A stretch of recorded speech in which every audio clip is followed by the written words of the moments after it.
ഞാനൊരു പ്രവാസി മലയാളിയാണ്. എൻ്റെ പേര് അനിൽകുമാർ. ഞാൻ ദമാമിൽ നിന്നാണ് സംസാരിക്കുന്നത്.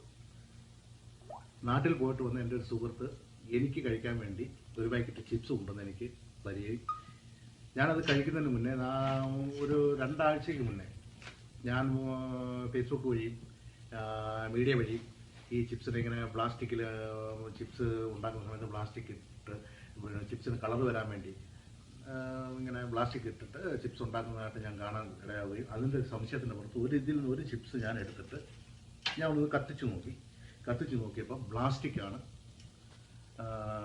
എന്നെനിക്കൊരു സംശയം. ഇത് പിന്നെ ഉരുകി വീഴുന്നതും ശ്രദ്ധിച്ചു, പ്ലാസ്റ്റിക്കാണ്. ഇത് ഒരു കാരണവശാലും നമ്മുടെ മലയാളി സുഹൃത്തുക്കൾ അതുപോലെ നമ്മുടെ മേടിച്ച് കഴിക്കരുത്. അതുപോലെ തന്നെ നമ്മുടെ വീട്ടിലും നമ്മുടെ സഹോദരങ്ങളോടും നമ്മുടെ അമ്മയോടും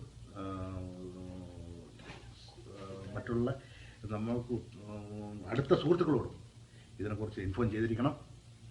ഇത് ഇത്ര സ്പീഡിൽ ഒരു കാരണവശാലും കർപ്പൂരം പോലും ഇത്ര സ്പീഡിൽ കത്തൂല.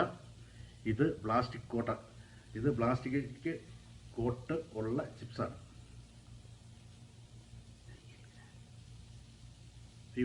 ഈ പ്ലാസ്റ്റിക്കാണ് ഉരുകി വീഴുന്നത് പ്ലാസ്റ്റിക്കാണ്. അതുകൊണ്ട് ഒരു കാരണവശാലും എൻ്റെ മലയാളി സുഹൃത്തുക്കൾ ഇത് മേടിച്ച് കഴിക്കരുത്. ഇത് കാണുന്ന ഓരോ വ്യക്തികളും ഇത് ഷെയർ ചെയ്യാൻ മറക്കരുത്. ഇത് നമ്മളിൽപ്പെട്ട എല്ലാ ആൾക്കാരുടെ മുന്നിലും ഇതിനെക്കുറിച്ച് റിപ്പോർട്ട് ചെയ്തിരിക്കണം.